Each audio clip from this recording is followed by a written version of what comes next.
Una buona giornata a tutti voi da Telefriuli, bentrovati a questa edizione del nostro telegiornale. È stato individuato l'autore dell'attacco al Consiglio Comunale Online di Trieste del febbraio scorso. In quell'occasione al posto delle webcam di alcuni consiglieri era apparso il logo del movimento WW e la chat era stata bombardata con frasi provocatorie dal contenuto Novax e No Green Pass.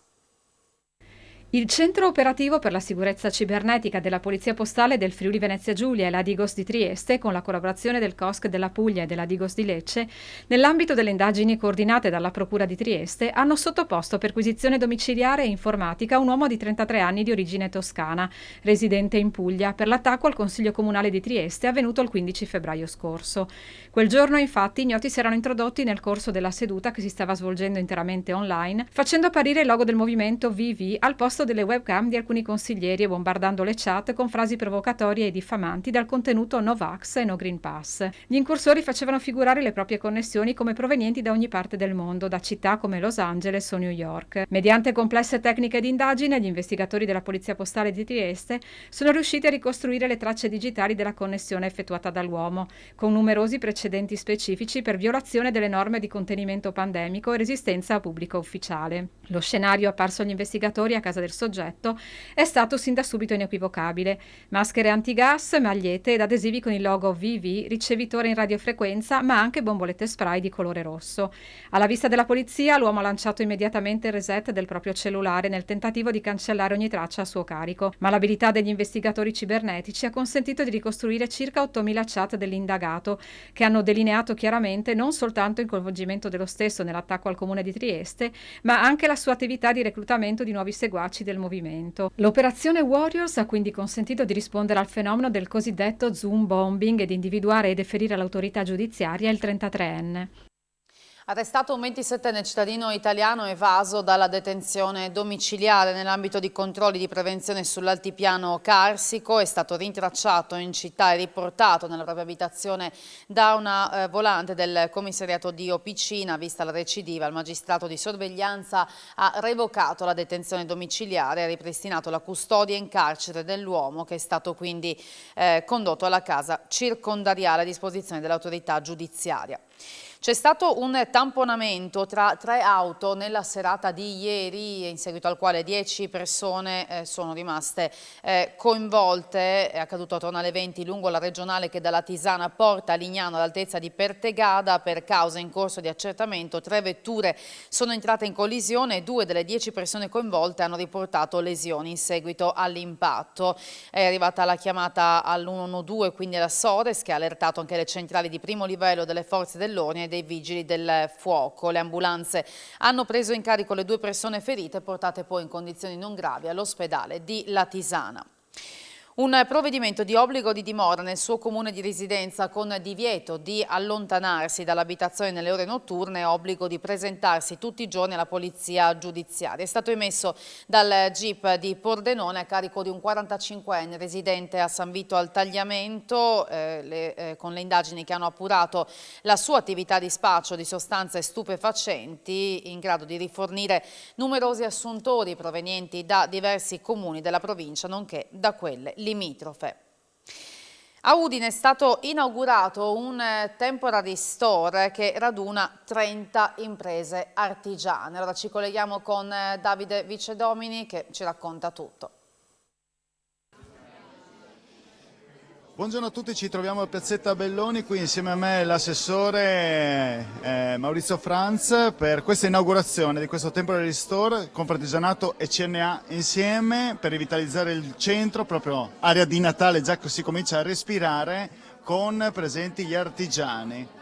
Beh, l'area di Natale abbiamo già creata anche qua in Corte Morburgo, dove c'è già un'esposizione di un presepe fatto dai nostri maestri della Carnia con tutte le località. E ad oggi devo ringraziare qua la Confartigianato e la CNA per questa bellissima iniziativa, Compro in Bottega, con la presenza di oltre 30 botteghe artigiane che espongono i loro splendidi manufatti, un'occasione per socializzare, innanzitutto per stare tutti assieme, di cui abbiamo estremamente bisogno, ma soprattutto anche per fare shopping in vista dei regali natalizi, perché qua possiamo trovare il meglio di quello che sono le capacità artigianali della nostra terra, del nostro territorio. Adesso io sto dando un'occhiata, devo dire che senz'altro non mancano le idee e le occasioni per fare acquisti, è una grande opportunità, come dicevo, anche per sostenere i negozi di vicinato, le botteghe e quindi tutto quel grande lavoro che c'è dietro, che è importante, e poi è un modo per festeggiare la natività, il Natale che ormai si sta avvicinando, quindi un grazie ancora, un plauso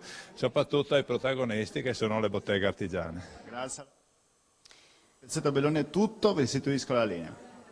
Grazie Davide, un sito di e-commerce dedicato agli allevatori, l'associazione di categoria del Friuli Venezia Giulia lo ha presentato questa mattina a Gemona, è il primo del suo genere a livello nazionale.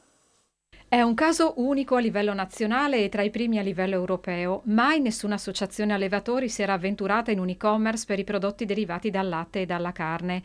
Il progetto, targato FVG, è stato presentato questa mattina a Gemona. È un progetto molto ambizioso e che coinvolge attualmente una sessantina di produttori. Lo scopo principale è stato quello di far sì che si possa realizzare per ogni socio allevatore un minimo profitto e margine di reddito. Attualmente molti non hanno questa possibilità perché non hanno le risorse, non hanno gli spazi fisici per aprire un punto vendita direttamente col consumatore, e quindi questa è un'opportunità anche di essere visibili oltre a quelli che sono i confini della nostra regione. Saremo visibili sul web accedendo al nostro sito www.fattoriefriulane.it dal 24 di novembre. Abbiamo cercato ovviamente di allargare il più possibile il paniere dei prodotti nell'e-commerce, quindi abbiamo coinvolto anche imprese del territorio per quanto riguarda vino, birra, olio, miele e quant'altro. Inizialmente tratteremo solo prodotti confezionati, ovviamente etichettati secondo nome di legge, ma stagionati, non freschi, per poi mano a mano allargare anche questa gamma di offerta con i prodotti freschi e anche i congelati in un prossimo futuro. È in aumento anche nella nostra regione il fenomeno degli hikikomori, ragazzi che si isolano dal resto della società. I segnali dopo il Covid compaiono già nel periodo delle scuole medie, sono centinaia i casi seguiti nelle aziende sanitarie della regione, il focus in un convegno a Pordenone. Isolati, fuori da ogni relazione sociale, sempre più giovani soffrono di questo problema che li porta a emarginarsi. Sono definiti hikikomori dal termine giapponese che certifica un fenomeno sempre più planetario e sul quale si sono accesi in Friuli i fari della società operaia di Pordenone, che ha ospitato un convegno sul tema con i genitori in prima fila per salvare i figli.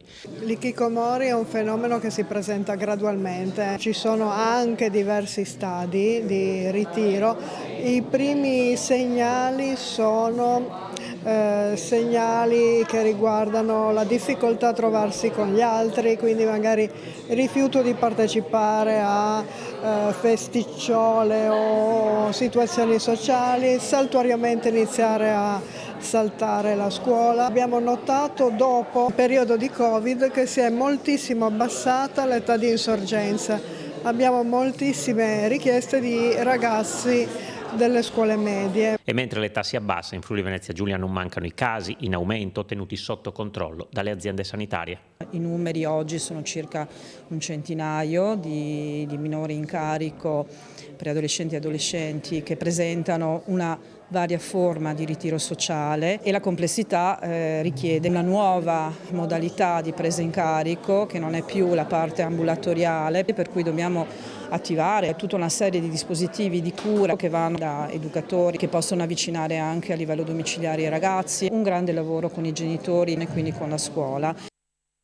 Un nuovo bando per promuovere la donazione del sangue e del midollo, ma anche degli organi negli istituti scolastici. La Regione ha previsto uno stanziamento da 200.000 euro per le associazioni del settore. 200.000 euro per le associazioni che promuovono nelle scuole la donazione del sangue, del midollo e degli organi. La giunta regionale presieduta da Massimiliano Fedriga, su proposta del vicepresidente Riccardo Riccardi, ha approvato l'importante stanziamento con l'obiettivo di sensibilizzare sulle tematiche del dono. Questo, ha spiegato Riccardi, per rendere pienamente consapevole la comunità dell'utilità di questo generoso gesto altruistico che salva vite umane. Il bando disciplina i criteri e le modalità per la concessione dei contributi alle associazioni per sostenere le spese dei sodalizi per le campagne di promozione nelle scuole del territorio della nostra regione. La scelta degli istituti ha l'obiettivo di far comprendere in particolare alle nuove generazioni l'importanza di donare una parte di noi stessi per aiutare il prossimo nello stato di bisogno, ha concluso Riccardi. Il bando si chiuderà il 23 novembre alle 12 e la richiesta di contributo è scaricabile sul sito della regione. Per ogni associazione si arriva fino a 20.000 euro e a 35.000 euro nel caso la domanda venga presentata da associazioni riunite in partenariato.